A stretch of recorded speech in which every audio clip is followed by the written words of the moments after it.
All right, welcome everyone to the June 19th meeting of the Traffic and Transportation Advisory Commission. Please rise and follow me in the Pledge of Allegiance. I pledge the allegiance to the flag of the United States of America and to the republic for which it stands, one nation, under God, indivisible, with liberty and justice for all. All right, thank you everyone.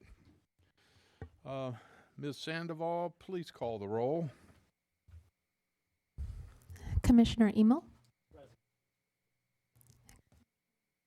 Commissioner Reeder? Here. Commissioner Simpson? Here. Vice Chair Lemo? Here. Chair Gregory? Here. All right, we'll just get right on to public comment. I have this comment card, but it's not for public. It's for one of our engineering items. So should we read this now or wait until we have that item? Wait until the end. Okay, we'll wait until that item. So part of this, though, does remind everyone to turn off their cell phones. All right, so please do so. Thank you. All right. Let me just get down here. Whole lot we're skipping. Summary notes from our March 20th meeting. Any questions about those from the other commissioners? All right. Do we have to approve those if there are none? All right. Well, then moving forward. Let's see. And basically, the staff will now give a report on our first item, Thousand Oaks Boulevard Phase 1 streetscape improvements. And Shahamiri, did I get that right? Correct. All right, Yes. Close enough? All right, thank you very much. Very good. We'll be doing the presentation. Thank you. Thank you. Good evening, Chair Gregory and members of Traffic and Transportation Advisory Commission. My name is Shamir Shahamiri, Senior Engineer with Capital Improvement Division. There you go. I'm here tonight to update you on the Thousand Oaks Boulevard Streetscape Project, Phase 1. A little background information about the project. To establish new land use development and design guidelines for properties and streetscape along Thousand Oaks Boulevard corridor between Moore Park Road and Duesenberg Drive. In 2011, City Council adopted the Thousand Oaks Boulevard Specific Plan, SB20. The plan's concept was to create a retail and entertainment destination, improve the pedestrian environment, and expand arts and cultural programs. The Civic Arts Plaza zone of SB20 is a stretch of Thousand Oaks Boulevard between Erbs Road and Canoe School Road. And the westerly portion of that, from Erbs Road to Zuniga Ridge Place, is referred to as the Phase 1 Streetscape Project. In 2015, M&S engineers were hired to provide conceptual streetscape design for Phase 1 project. Following the approval of the conceptual design by City Council in 2017, the final design of Phase 1 project started and it's currently nearing completion.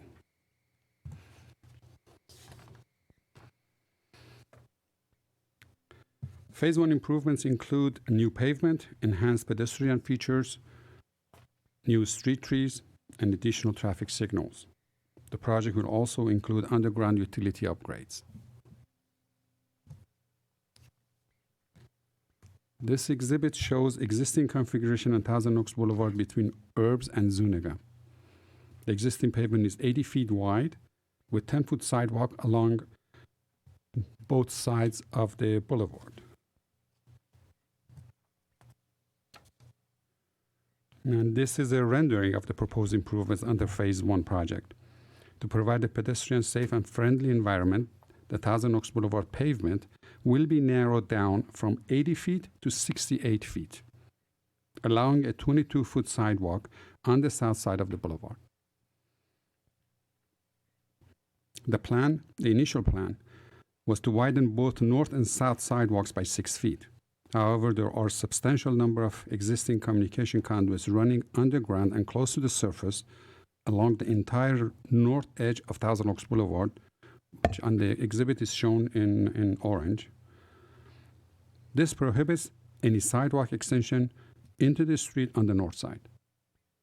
Relocation of the conduits is not an option due to a very lengthy and costly process.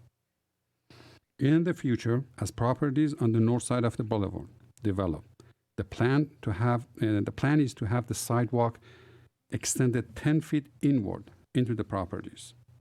As depicted on this rendering, there will be concrete pavers installed for sidewalks and crosswalks.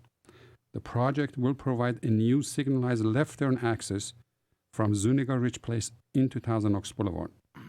The existing 2-foot concrete median and the westbound left turn pocket to the old vintage shop property will be removed. This exhibit shows the existing and proposed sections of the Thousand Oaks Boulevard between Urbs and Zuniga. Removal of the existing westbound left turn lane and 2-foot raised median are highlighted in yellow on the top section, the street section, make up for the 12-foot extension of the sidewalk on the south side of the boulevard. That's also highlighted in yellow on the bottom street section. A traffic analysis report prepared for the project indicates that all intersections will continue to operate at an acceptable level of service with the improvements. In regards to community outreach, this project has been discussed at several outreach meetings, and tonight's meeting supplements the previous outreach activities. Advancing the concept of the Thousand Oaks downtown improvements is listed on the City Council's top 10 priorities for 2018-2019 budget cycle. As far as what comes next, after addressing comments from tonight's meeting, we anticipate taking the project to City Council for authorization to bid at their meeting in August. The construction would be in fall, and completion of the improvements is expected by summer of next year. The project is going to cost, construction is going to cost $2.8 million. It's estimated at that price. The staff's recommendation is in the staff report, and with that, we would be happy to take any comments or answer any questions you may have.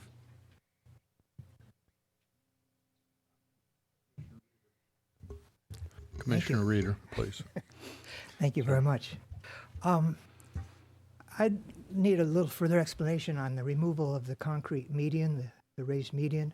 That was put there for a purpose, I would think, when it was last designed, this intersection. Was it there to keep the people from making a turn out of the gas station so they couldn't go east? Because I noticed there's a one-way sign on that median, too. Yeah, that's correct. Generally, when we put in these raised medians, they're there to help control traffic. And if you just put striping, we know that vehicles tend to just disobey the markings if it was striped. But with a concrete physical feature, that's going to make sure improper movements don't happen. Now, without that median there, how are you going to control that? Yeah, that's going to be a challenge. Definitely a challenge whenever we have situations like that where it's striped, and we're going to have to probably resort to enforcement from time to time.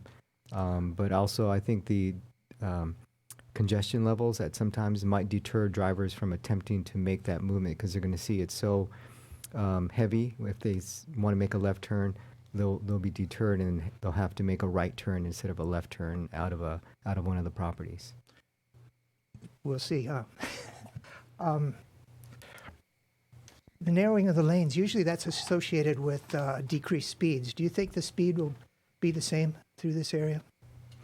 Initially, it's going to be the same, but as this extends further east, which is phase 2 of the project, we will look at reducing speed, because right now if you reduce it, it's such a small stretch that would be like a speed trap. Okay.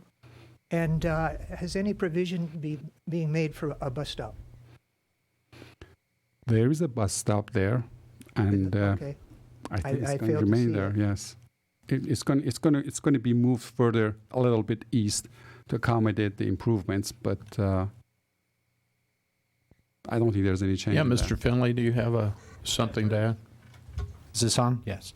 There's currently a bus stop right in front of AutoZone, just to the east of this intersection of Zuniga Ridge, and that will remain in place. It may move just a little bit, but it's really But same that's location. beyond the scope of this, isn't It's it? beyond the scope Yes. of this, and it's also out of the intersection. You want to make sure those bus stops are not within the intersection. So really this intersection is now going to work as a single intersection from Zuniga to Herbs Road.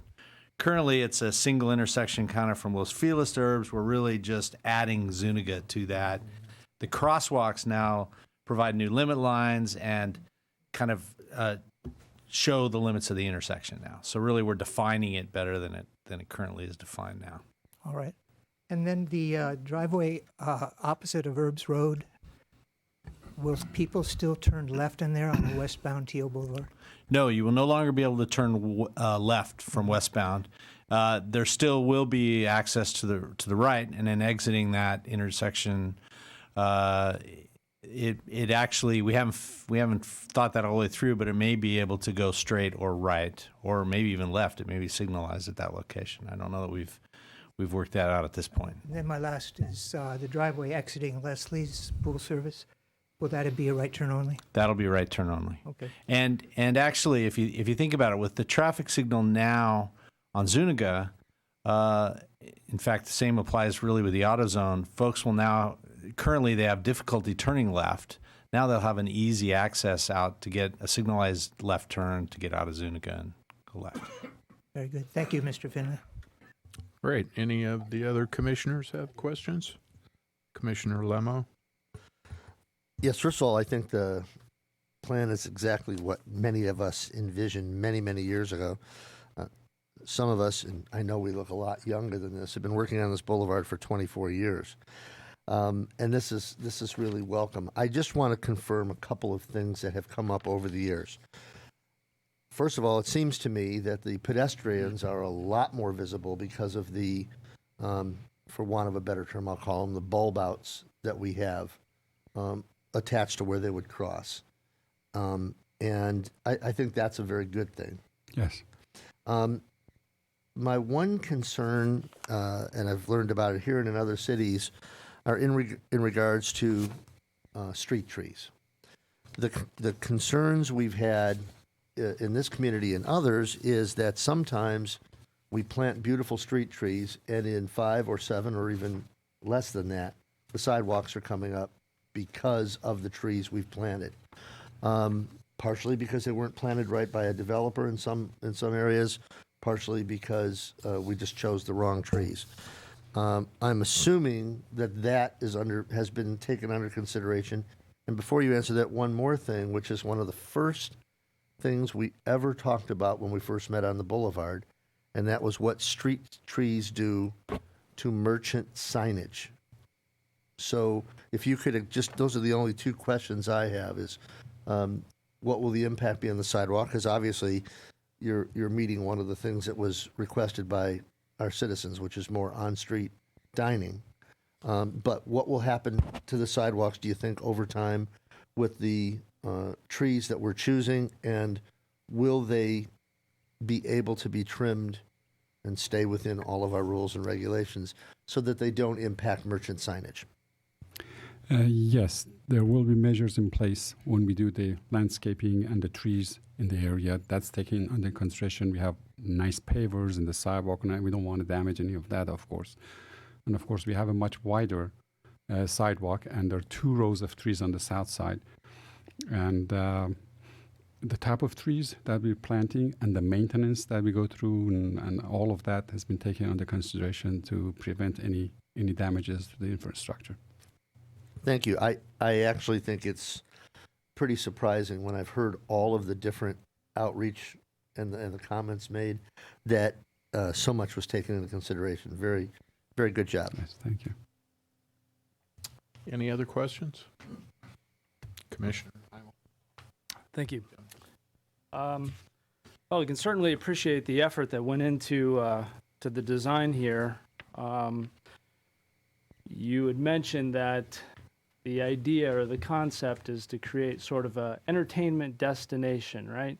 And so with that, I mean, there's something ironic about wanting to create an entertainment destination, but then shrinking down the street and an otherwise already busy street. So we're taking lanes away, but yet we're adding more attractions. So I see that as a recipe for basically just creating congestion. But the one question that I do have, there seems to be an inconsistency between the map that I'm looking at and then the cross section here, which shows the lanes in terms of what they look like now and then what they're proposed to look like. In the furthest right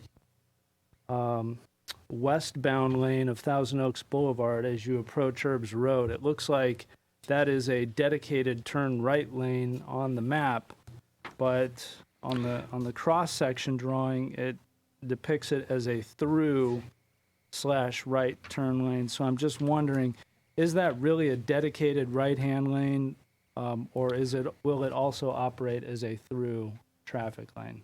The lane configurations and the traffic flow is going to remain the same at this point.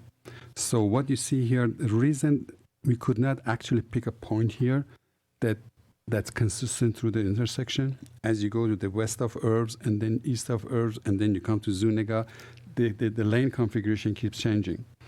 And the reason that we have that there is to show you that the 10-foot left turn pocket that's taken away right in front of the gas station is making up, with a 2-foot median, is making up for the 12-foot additional sidewalk. So if you look at right in front of the gas station, look at that section, that's what you see here in the... Right, I see that, but what I'm talking about is the right turn lane on Thousand Oaks Boulevard, as if you were to turn right from Thousand Oaks Boulevard onto Herbs, Yes, if you're heading west. yes, Is that a dedicated right-hand turn lane? yes. That's currently that's dedicated, isn't it, Jim? Because the Yes. cross-section It shows is. something else. Currently it is, and The cross-section says that it is a through / right turn lane. Shamir, would you go back to the proposed plan view? Show it more clearly. Yeah. And I apologize for short a microphone over there. Oh, tonight, okay. The what you're looking at in this cross section, if you were to go and let me if you can visualize this, you're traveling west, Yeah. and you're right before the Zuniga intersection. Okay, picture yourself there. At that point, that right-hand turn lane is a right or through because it's feeding the right-hand turn lane into or on Herbs Road.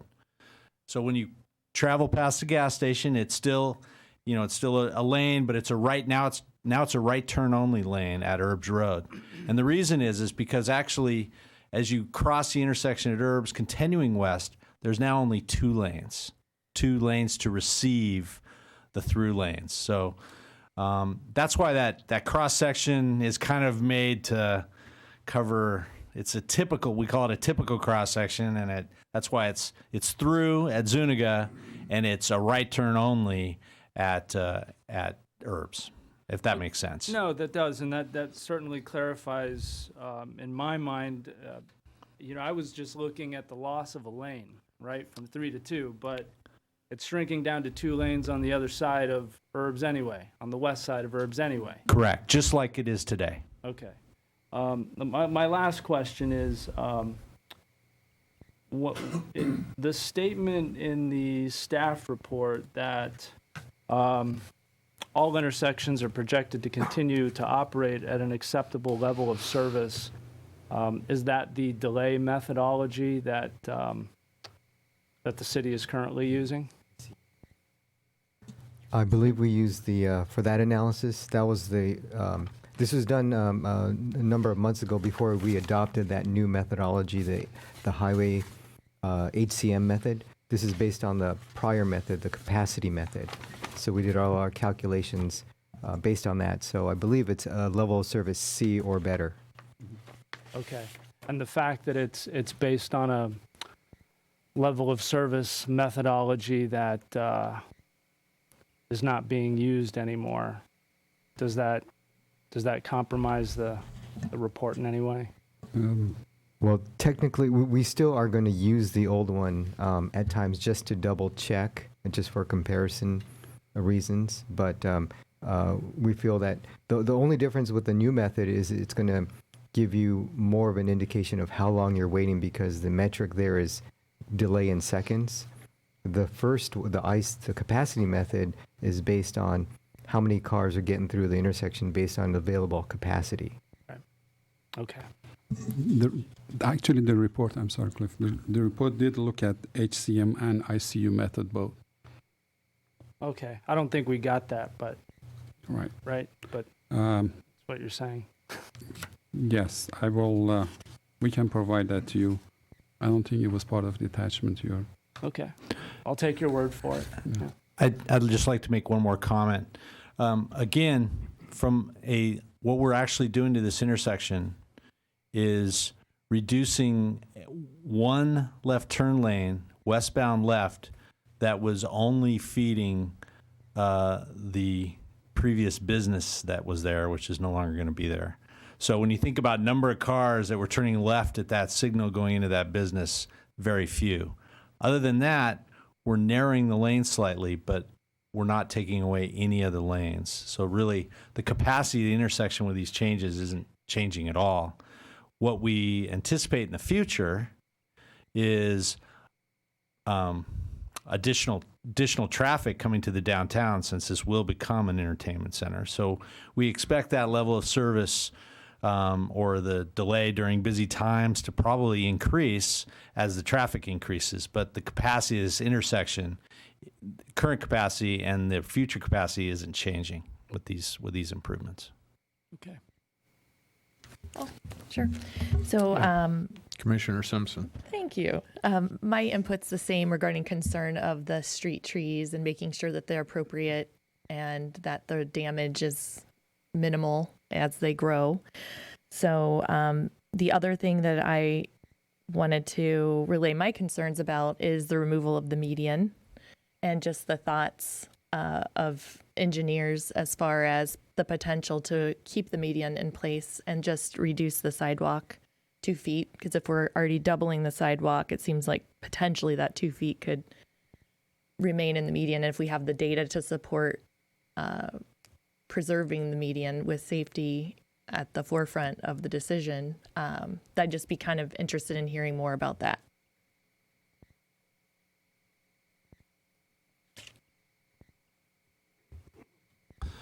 So the specific plan and the actually the downtown master plan that was just recently completed contemplated median, no median, and the council selected the no median option at this point in time.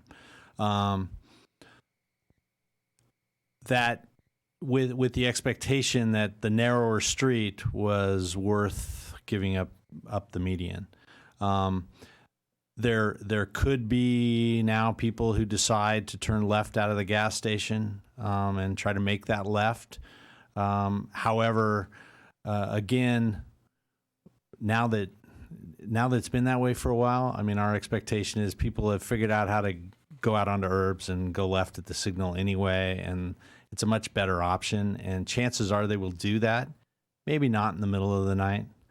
But we don't expect people to be trying to make that left during busy hours, because that intersection is a pretty busy time. I would imagine when that curb went in, it probably wasn't near as busy as it is now. And I don't know when that curb was installed, but we believe this intersection with the signal changes is going to feel more like an intersection and less like the Old West, if you the boulevard in the Old West. So that's kind of where we think this exists, and this was kind of a council directive to narrow the street. Again, every foot you can take off the width of the street helps pedestrians feel more comfortable crossing the street. So again, it's a trade-off. That's where we are right now. But we'd be happy to take that comment back with us and report that. All right, Commissioner Lemo has one more question. Well, I have some information that I think is important to share. I have the good fortune of spending most of the last 22 years in the design and delivery of entertainment type venues. Some things that are very, very important. Yes, you're right. It does make it easier to cross, but it also gives confidence to a pedestrian to use the on-street dining and to traverse that area when the sidewalks are larger. So that's one thing. We should also remember that this lane configuration does not have a negative impact on capacity. Hopefully, the negative impact on traffic flow is going to be by additional pedestrians, which is something we can bank on, but not necessarily on increased traffic. We are finding, and this is a stat that everybody can kind of look up, that traffic is being reduced by anywhere from 20 to 30% just because of use of Uber, Lyft, and other rideshare services. Unfortunately, if you look at our numbers here, even in Thousand Oaks, we've had between a 9 and 11% decline in the purchase of new cars. Young people aren't buying them anymore. You can use Uber every day, and it's the same as a lease payment on a car. So just some things to keep in mind. That the community sort of drove this with the desire for making things more pedestrian friendly in an entertainment area. And what we've been a little bit more fortunate than most cities are, we have people installing or putting in entertainment type businesses, even though we don't have all the traffic that we'd like to have for those yet. So I just like our commission to remember that size is not a main factor in traffic flow when you have the same number of lanes, but there are inherent traffic calming measures in wider sidewalks. Remember that up until maybe 10 years ago, the number one thing that Thousand Oaks Boulevard was really thought of was an alternative to the 101 freeway. And if you look over years what that did to the long-standing businesses on the boulevard, the first businesses that left were bars and bowling alleys. They were temporarily replaced by coffee shops and bookstores, to quote former council member Dennis Gillette. Now, let's take a look at what's thriving on the boulevard. We have 3 or 4 new businesses and 2 more to open by the end of this month that are going to bring some traffic. We need to be able to enhance their pedestrian experience. So I think what you have done here is a very good job in the study. But I also want to make sure that the things that you couldn't study yet, we should all realize those are traffic minimizing measures that we don't have to put into effect, but that the community is doing on their own. So I wanted to make sure that we looked at it from the eyes of somebody who's literally had to spend money to build these kinds of venues. All right, Commissioner Reeder. Just one last thing. Listening to Commissioner Immel, I was looking at this same area after he spoke, and I would think it would be a good idea to put some signage in this intersection saying through traffic merge left, because I think California law says you're not supposed to change lanes in an intersection. And without a sign, I don't think there's adequate time to merge left before Erbs Road with just the arrows on the pavement. Well, we have Sergeant Patterson here today. He could answer that question. I don't believe there is a law that specifically prohibits changing lanes in it. Stand Which corrected. was my understanding, although I'm All right. reminded by backseat drivers that I'm wrong. So now I know I'm right. However, there's no, this is quite a large intersection. There's no lane designating markers on the pavement there. So it just looks like it might be a good idea to give the motorists a little heads up. Be right turn only in that lane. There is today, and in that drawing is really a depiction. It's not an actual construction drawing, because the construction drawings are pretty hard to read. So that striping will include right turn only as it is today. So there'll be the arrows on the street so that you'll know where you're going, or what the limitations are. All right, Commissioner Lemo, one more time. Well, I don't know that I'm going to ever live this down at home with my kids, but I went to Google. And it turns out that our officer is absolutely positively correct. As every time I've been stopped, I've realized that the police officers are usually correct. And he has a gun on top of it.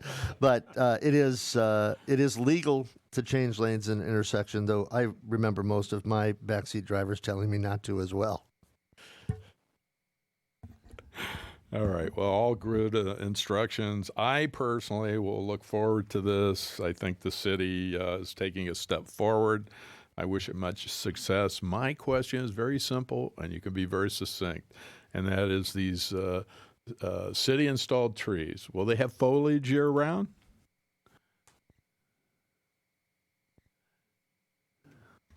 So the actual species of these trees has yet to be determined and is still under discussion.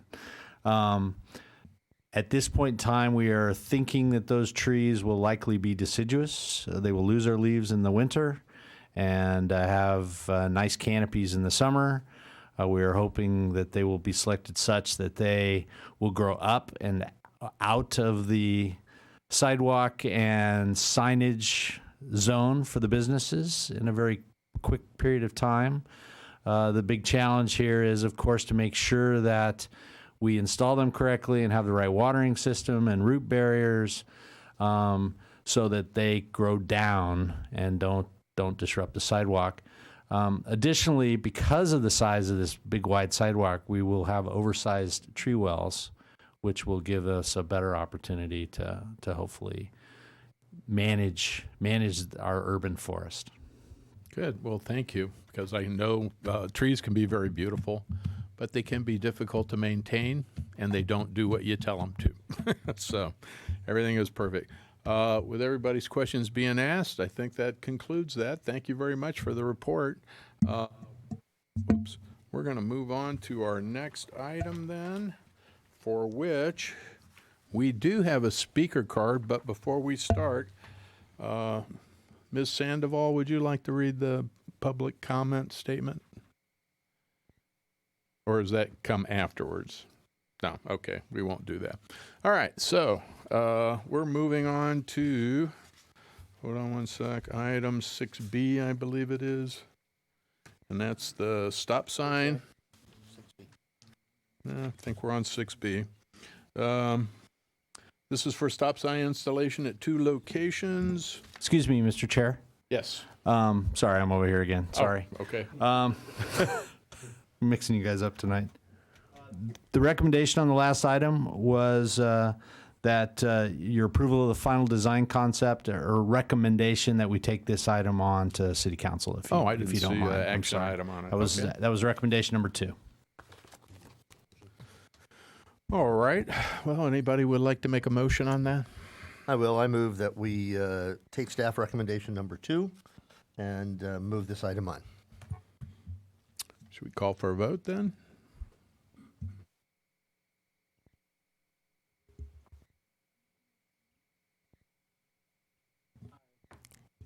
Commissioner Reeder, Yes. Commissioner Simpson, Yes. Vice Chair Lemo, Yes. and Chair Gregory. Yes. Motion carries 5-0.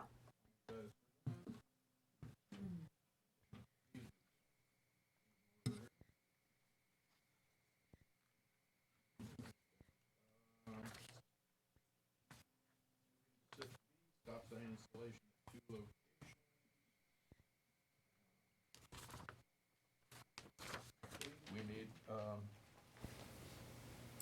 do we have a report for that?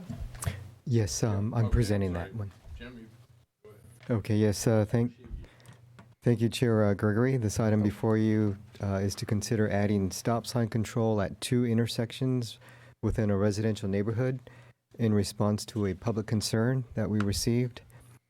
Both locations are along Campbell Avenue. One is at Bethany Street, and the second location is at Queensbury Street. Neither intersection has stop or yield signs in place to regulate right-of-way. And the concern that we received is that some drivers traveling northbound on both Bethany and on Queensbury failed to yield properly to traffic that's on Campbell Avenue, which results in conflicts at the intersection. We've gone to both locations and observed that this driving behavior does happen, and it can be corrected with the installation of stop sign control in both northbound directions. We've also identified that there is impaired visibility at both locations that also can be corrected or mitigated with stop signs, and that's due to corner landscaping, vehicles parked curbside, and some road curvature. Stop signs are one of the few devices that are not approved administratively by staff. They require city council approval, and we've adopted a practice to vet these proposals to the Traffic Commission before we take them on to the City Council for consideration. Here's a location map that shows the two T intersections along Campbell Avenue that we've evaluated. They're in the neighborhood that is near Aspen Elementary School, just south of Lynn Road. At these T intersections, the vehicle code requires that the terminating streets shall yield the right-of-way to the cross street, whether signage is posted or not. And at locations where the signage is not posted, such as these, we've adopted a practice to post the stop signs at the terminating legs to eliminate any confusion as to who has the right-of-way and to be consistent with traffic engineering best practice policies. I do want to point out we are not proposing all-way stop sign control at either location. All-way control is reserved for heavily traveled intersections where there's a constant flow of traffic from all directions, and a heavy traffic level for 8 hours of the day. Neither intersection satisfies this condition. I'm just going to show you a picture of Queensbury Street here at Campbell Avenue headed northbound. And this is when you get to the intersection looking to the right. You'll see here in this at this time, when the picture was taken, a large vehicle was parked curbside, impairing your line of sight. And then here's the same intersection looking to the left. There's corner landscaping and vegetation that impairs your view, looking at traffic that's traveling eastbound on Campbell Avenue. We have a similar situation existing at Bethany Street. We don't have, I didn't put pictures of that in this presentation.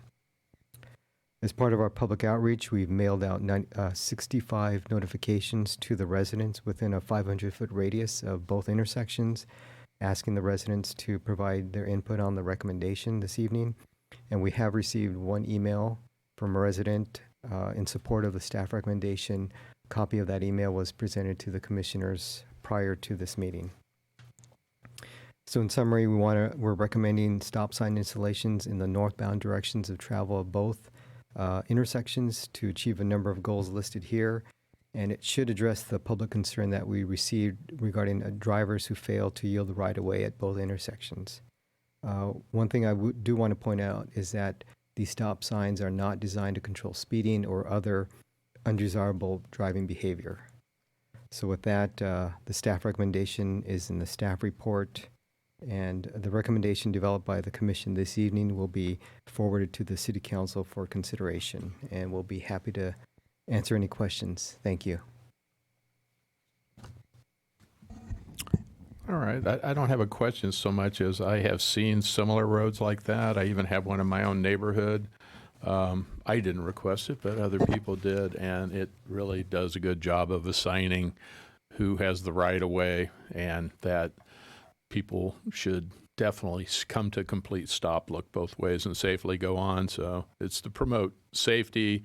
It has nothing to do with speed whatsoever. We hate putting stop signs in, except when there is a practical reason for it. And I think this is one of those cases. Any other commissioners have any comments? All right. In light of that, then we will move on to our speaker. Okay. And one speaker has submitted a speaker card, and speakers are allowed 3 minutes to speak. All right, speakers have, oh, I do, before you even start, want to say, we do have one letter, and it was for installing the stop signs, and this would be Peter Lauer. And could you state your name on the microphone and your residence? Peter Lauer, excuse me, 1959 Campbell Avenue, Thousand Oaks, 91360. And I'd like to before you start the clock, thank Jim Mashika for following through on our request and for the commission for considering our request. And it primarily does relate to safety factors. Our neighborhood is a beautiful, beautiful representative of Thousand Oaks. And in recent years, we've been very fortunate that a number of younger families have moved in with young children. And excuse me, mixed with the growing population of some of our seniors, including myself, there's a lot of traffic, a lot of foot traffic. There's a lot of kids riding bicycles and skateboards and just the people walking dogs constantly. So just to ensure the safety, we were really concerned about the speed limit, which we're not dealing with right now on Campbell, because from Camino Manzanas all the way through to the cul-de-sac, there are no signs, no stop signs or anything. And people do build up their speed. But we do feel also that coming down the streets, Queensbury, Bethany, Massey, that there has to be some control because we've seen a lot of near misses. And it's kind of, the question is, well put by Jim, who has the right of way? And we don't care who has the right of way as long as somebody realizes that someone does have the right of way, which means someone has to stop. So we thank you for your effort and look forward to continued success in dealing with this situation. Does anybody have? Yeah, any questions by any of the commissioners? Thank you. Thank you for coming, sharing the info for us. All right. I don't believe there were any questions to staff, so we'll move on forward. No further comments from the commissioners? No? I think we're good. In this case, I think I'll make the motion that we adopt staff's recommendation to install these 2 stop signs at these locations per the reasons given. And is there a second to that? I'll second. We have a second. Should we call a vote then? Commissioner Emo, Yes. Commissioner Reeder, Yes. Commissioner Simpson, Yes. Vice Chair Lemo, Yes. and Chair Gregory. Yes. Motion carries 5-0. The Traffic Commission makes recommendations to the City Council, and interested parties may attend the City Council meeting and speak either for or against the recommendation of the Traffic Commission. Any person wishing to appeal a decision of the Traffic Commission shall file a written appeal and pay an appeal fee with the City Clerk Department within 14 calendar days of this decision. The matter will be referred to the City Council at the earliest reasonable and available date. The appeal fee will be refunded only if the City Council overturns the Traffic Commission's decision. An appeal form is available from the recording secretary. All right. Commissioner Lemo does have one request. Just one, and if we can make this notation when this goes to council, because I don't remember this happening very often. We had no speakers nor emails against this item, so if the city council can actually know this was really something that was well taken by the community. And on that note, I also want to thank the people that live there, because our job is simply to make the community safer, and we can't be all places at all times. We have tools in our box, and when they fit, we're happy to use them. So thank you for coming. I know it took some time. Thanks again. Okay, so moving on here, we are at item 7. All right. Does this require, is somebody giving a report, or was this just information that the last item that the commission reviewed in March was approved by City Council in April. Okay, so our recommendation. Okay, and number 8, we had no commission referrals. last meeting. Work program commission schedule was attached. The commissioners, do you have any questions to ask staff? No, I think that was all straightforward. Item, hold on one sec. What's the section here where we do referrals? Is that 10? That's part of 10. Okay, because I see an action item here too. Because actually on the referral side, I do have a request, all right? And it's not a urgent, immediate one, but I've noted a couple times while traveling that the intersection of Moore Park Road and Olson, that all the traffic on Olson sometimes sits for as much as 20 seconds without a car in sight on Moore Park Road. And I don't know if that's a timing issue or I just happened to be there at the wrong time, but it seems like, okay, all the traffic goes wherever the signal directs, and everybody on Olson's looking around going, why are we sitting here? Nothing is changing. And I counted it up. It's a good 15 to 20 seconds, and it's happened multiple times. And I don't know if that just happened to be a unique day or if that's a timing issue, staff can look at or has time to look at. I know we want to create a better, flow, and that doesn't promote it when there's no cars around and we're all just sitting there looking at each other. So if you'd maybe check into it as time permits only. Thank you. Any other commissioners? I have just one that I'd like you to reaffirm taking a look at. I have seldom been inconvenienced by it, but at Via Ricardo and Borchard,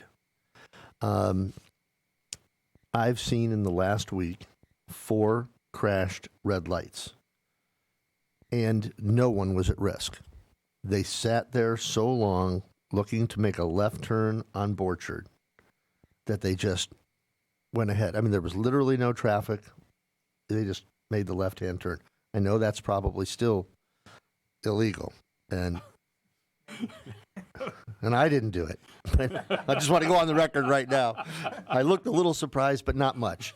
There are times, it doesn't happen all the time, but it seems that there are times where that light has a hiccup. And it could be as much as 1.5 minutes to 2 minutes. Nothing happens. Even if there's traffic going both ways, it's not. So I don't know if we have a malfunctioning light or something wrong with the system, but I've seen that myself. By the way, is it against the law if you crash red light and there's no traffic anywhere? Well, that's enough for me. Yeah, that's definitely a big no-no. Any other commissioners have any referrals? All right. Okay. Commissioner Reeder. I wasn't going to say anything, but with Commissioner Lemel's comment, I saw a similar intersection, and I called Mr. Sweeting, and he said, thanks for letting me know, because it was not essentially malfunctioning. If something happens with the traffic light, it goes to a default. So it's a dumb light from a smart light. So I don't know if the intersection you're talking about is a smart intersection or not, but that's what Mr. Sweeting, who controls the traffic signals, told me. All right. Good to know. We don't want anybody making left-hand turns on red. That's never a good thing. That's not a new law yet. Anyways, okay, so I think we've answered all questions. We had a good meeting. There is one more action item, and that is I don't see anything essential on our July 17th meeting schedule, so I am going to take a vote to see if the commissioners agree that we should go ahead and cancel that. And remind you that we are historically dark in August, so we'll have 2 more months off. This won't be a real heavy year so far as meetings, because we'll only probably have a couple before the end of the year. But it is as we're needed, correct? So should we take a hand vote or? A hand vote is fine. All right, so all in favor of canceling July 17th meeting, and then, of course, that leads into August and not resuming until September 18th. Please raise your hand. All right, I believe we passed unanimously, so passed. And in that case, I will adjourn. I won't even use the hammer. Knock, knock. The Traffic and Transportation Advisory Commission is now adjourned until 6 p.m. on September 18th in the boardroom of the Civic Arts Plaza on the 3rd floor. Good night to everybody. Drive safe.